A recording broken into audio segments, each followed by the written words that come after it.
Matag ginikanan ka nato, aduna tay responsibilidad sa panimalay. Isip inahan, isip asawa.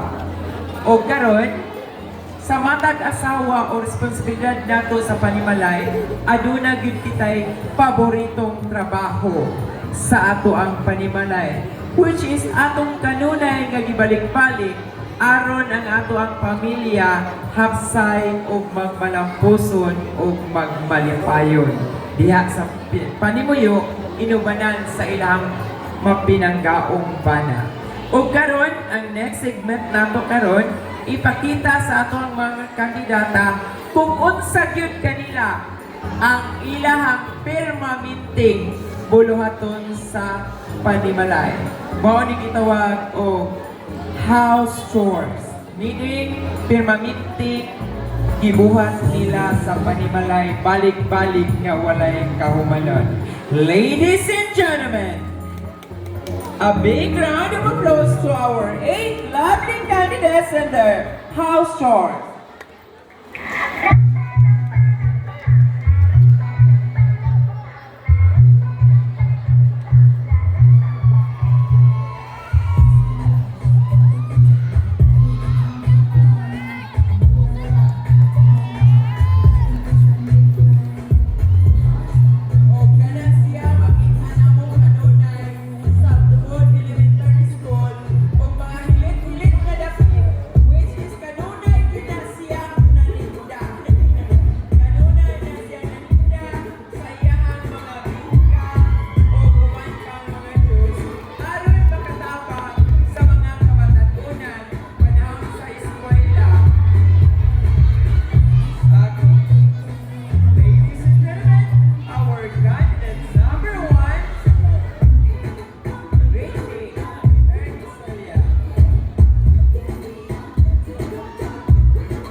panimalay.